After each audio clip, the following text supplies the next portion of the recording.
Hello everyone and welcome back to the channel. I'm Robbie Reiner, and in today's video I take my first step on my journey towards the Tier 10 French wheeled light vehicle, the EBR 105. In today's video I focus on the Tier 6 French wheeled vehicle, which is the first wheeled vehicle in the tech tree. It's the PANHARD AMD 138B. I'm going to tell you all you need to know about the vehicle, my equipment and my commander setup, and I have two replays for you showing you how this tank handles and how it performs. So in terms of when this tank is fully upgraded, you have 640 hit points, which is more than quite a lot of other tier 6 light tanks have. You do have, in typical wheeled vehicle fashion, abysmal view range. This vehicle has 300 meters view range, meaning you are going to want to do everything you can to improve your view range. As it's a wheeled vehicle, your mobility is really good. It's 315 horsepower engine with a 33 power to weight ratio.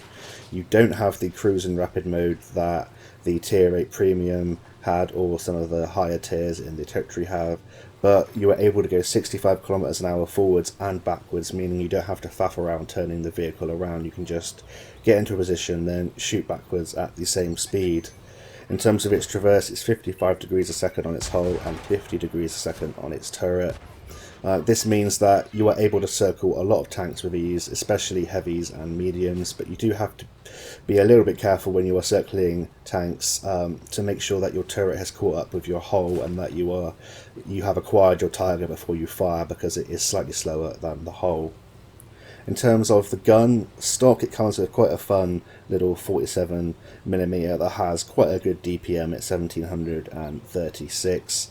However, when you upgrade to the second 75mm gun, you get better gun depression, you get an all-round better gun performance, better penetration, and it's just a better gun to use. So with the upgraded, or the second upgraded 75mm gun, which is the 75mm SA49 EBR gun, you have 110 alpha damage on the standard AP rounds, 110 alpha damage on the premium APCR, and 175 alpha damage on the HE rounds. The penetration on the AP is 120. The penetration on the APCR is 160, which is very useful, and the penetration on the HE is really nice at 75, meaning that if you fight other light tanks one-on-one, if you switch to your HE and you pen, you should be able to take them out relatively quickly, as your DPM will improve. In terms of the shell velocity, with the 75mm, the second 75mm that I use, it has an improved shell velocity, meaning that it's 799 meters a second on the AP, 988 on the APCR, which is really nice, and 799 meters a second on the HE. And it just means you have to lead a little bit less, especially with the premium rounds. They're extremely useful for firing over long distances, and it just means that you're going to get more penetration when your round finally gets to your target. So with the second 75mm gun, which is the fully upgraded gun, you get 14 rounds a minute with a DPM of 1571 with AP and a DPM of 2500 with HE, meaning that switch up to HE, if you can make it work, means you improve your DPM quite dramatically. It's a 4.2 second reload with this gun, a 1.7 second aim time, a 0.4 accuracy, which isn't great, but with your commander and equipment setup you can improve that. You get 12 degrees of gun depression, meaning this tank is really good on a ridgeline. 14 degrees of elevation isn't great on a slope when you are trying to look up and you're facing downwards. It can be a little bit frustrating, especially on a map like Westfield we are on in the background. But having said that, you carry plenty of ammunition. There is just one thing to note in terms of the guns. If you are using the first 75mm, you get a slightly better power to weight, but it's negligible, and this is the gun that you want to use if you want to play this tank as competitively as possible. In terms of the armour, it's 20mm at the thickest part. This is going to be penetrated by every round that comes its way, especially HE rounds, so you're going to watch out for that. And now we can go on to my equipment and commander setup. So in terms of my equipment, I run advanced optics, improved ventilation and gun stabilizer. I don't run the mobility equipment that improves your horsepower, because I feel like it doesn't need it at tier 6. I run optics and ventilation to get my view range as good as possible, and I run the stabilizer because the accuracy isn't brilliant, and I want to try and improve that alongside my commander skills. So my commander skills that I use are Sixth Sense, Born Leader, Rapid Loading, Situational Awareness, Steady Aim, Snapshot, Run and Gun, Camouflage Expertise, and Muffled Shot. A little bit of camouflage help there, mainly gun handling skills and situational awareness to boost my view range. So with my equipment and commander setup, that means that you're looking at a view range of around 366 meters and a steel concealment, which isn't the best, at 306. Because the concealment wasn't brilliant, this is the reason I didn't use the improved concealment as an equipment slot. I tried to improve, my view range, tried to improve the gun handling, and I found that it works for this tier 6. Later on, when the vehicles have better concealment ratings, that's when you want to sort of focus on improving your concealment rating. So with my equipment and commander setup, the gun handling has been improved so that I have a 3.6 second reload time, a 1.6 second aim time, and a 0.36 accuracy, which means it's very usable. And for a tier 6 light tank, it's a lot of fun and it can be very powerful, especially on a map like Westfield, as you've seen in the background. We've sort of stuck to the outside, trying to spot, just using our gun to shoot tanks that are coming in and using our mobility to evade the enemy. There's just 2 tanks left, and I'm hoping to come up here and try and finish them off. This Hotchkiss comes after us, probably try and go for a ram, but we back up with that fantastic reverse speed of 65 kilometers an hour and we take him out, and it's just this P43 Tur left. We get 1 shell into the Tur, hoping to get the kill, but unfortunately he gets finished off by the A43 like Prince. But nonetheless, that's a really nice game for this tank. We finish with 5 kills, finishing in MVP slot, picking up 1800 direct damage, getting the mastery badge there. We pick up 1100 assistance with 1651 base experience points. So that's it for the first replay. We'll head on into the second and I'll talk about how this tank performs and how it handles and how I try and get the most out of it.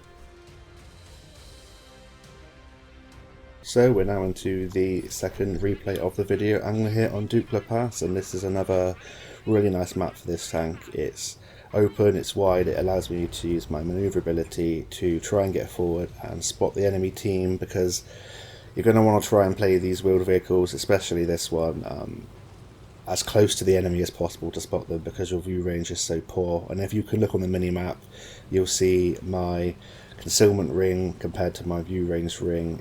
There's not much of a sort of difference in between them as compared to your typical sort of light tank, so you're going to want to try and play this as active as possible while also not overextending. So it takes a little bit of getting used to. It's slightly different at the moment because there are so many of them in the matchmaker. They just come out, which is completely understandable, but as that sort of dies down over time, this is going to be a tank that is going to want to try and push forward, under the gun lines of your enemy, spot them and use your mobility to evade fire and use your your firepower, especially later on, to go in and circle tanks that are alone, that kind of thing. But I'm gonna come up here to the side of the map in the north, trying to flank the enemies, and come up to this ridgeline, just spot out tanks that are sort of sitting, that are just coming from their spawn. As we can see, we've spotted a few already. We get 74 assistance, and then we get a little bit more. We get a nice shot on the move there, and that's where that run and gun skill comes in handy. And we're just going to sort of carry on doing the same thing. We're not going to try and stay still for one moment, even if we've just been sort of re-stealthed. We don't know if something's been tracking us or whether artillery is trying to go for us, because even though we can go 65 kilometers an hour forwards and backwards, I don't trust artillery not to hit us. I'm just going to be trying to test out our concealment rating here by firing a little bit, and I'm just trying to see what I can get away with in this tank, basically. As you can see, where I am now, it's fine. That's at the edge of my view range there, but as soon as something comes any closer than that, we will get spotted. It's going to be struggling with the penetration to go through things like the 82 at distance, because it's APCR and you will lose penetration over distance. Unfortunately, this doesn't have heat rounds for those longer range sort of shooting at thicker armour, but this is meant to be played up close, sort of circling enemies, active scouting, that kind of thing. So you're not going to want to play that kind of snipe and roll too often, although this gun can do it fairly good. So we've noticed that this 82 is perhaps sort of alone here. I haven't spotted anyone else behind him yet. Tried to get a shot into his tracks there to track him in place and then get behind his 82, and as soon as I get around here he's dead. If I stay in this position and I don't get shot at, I'm just going to continue to put shot after shot into this 82 until he's finished. He only has 450 hit points, so it only takes a few shots for us to finish him off. And yeah, there we go. That's the kind of gameplay that you're going to want to be playing with this tank. Getting the sides and rear, especially of non-turreted tanks. Tracking them in place if you can, but also just using your mobility to get around them, and then there's nothing that they can do about it. As you can see, I'm trying to be the one on my team ahead of everyone else, so I'm the one getting the assistance and getting the spotting for it. A lot of their tanks haven't been spotted yet, so I was kind of assuming a lot of them might be here towards the middle, or here on this ridgeline straight in front of me, maybe just hanging around their spawn. I think a lot of people are probably wary of all of these light vehicles swarming around, and quite understandably so, because as you can see, once we've spotted their team there in the middle, they are sitting ducks, and we are getting a nice lot of juicy assistance in this vehicle. So now we're going to move up. I use combat rations on this tank to improve my view range just that little bit more, and when you actively enhance it, that's when you want to be moving forward and spotting. Going to try and come up to these buildings now. I've spotted an OI, that's got a dangerous gun, I don't want to get hit by that. So I'm going to try and evade that OI by using the hard cover in front of me, and I'm just going to try and gauge which way the OI is looking and the other tanks are looking before I go in. Going to be proxy spotting this OI here by sitting next to the rock, because I'm within 50 meters. We get shot by the KV-1 once, but we pop out and get another shot into that KV-1. And now we're going to come up behind this OI. Don't manage to penetrate the rear of the OI, but we managed to get one shot into the side of him, and just another one will finish him off, and his turret reverse is too slow for our reload, and that means that we're able to finish off the OI, picking up another kill. And whilst we're spotted, we're just going to be zigzagging, going forwards and backwards, side to side, trying to make sure that the artillery can't track our movements easily, and you don't want to be predictable in this tank. But now we're going to come on down this 9-0 line where the artillery likes to hide, and we've spotted the artillery just as I said that, spotted this grill. We get 2 shots in. This is where HE would have been useful, and I wished I carried it sooner. I do now, and I've had some really nice games as well, but I thought I'd put these 2 out because I think it demonstrates how this tank should be played, and you know how powerful it can be. We get stealthed. We use our 65 kilometers an hour to go forwards, so that he's pre-aimed on that corner, but we managed to shoot past it. Unfortunately, we missed our shot, but the artillery misses their shot too, and this is where the mobility is really good. They've added that analog steering in, meaning the harder you press your stick, or the more you press your stick in one direction, you know, the more you go that direction, so it feels like it handles a lot better now. The premium does as well. I'm up to tier 7 in the tech tree, and it feels a lot better so far, and these things handle, especially this one, feels like it handles really nicely. So that ends that game. We get another victory there, or my first victory of this replay I should say. Finish MVP, 5 kills again, 1661 direct damage, 1751 assistance, 1578 base experience points, and even though we fired a substantial amount of gold there, we still made a small profit. So I hope this vehicle was I hope this commentary was useful for you, and this video was useful for you, and yeah, I highly recommend going down this line. It's a lot of fun so far. There's a lot of them around, but I'm sure you can deal with it. So until next time, I'll see you on the battlefield, and bye for now.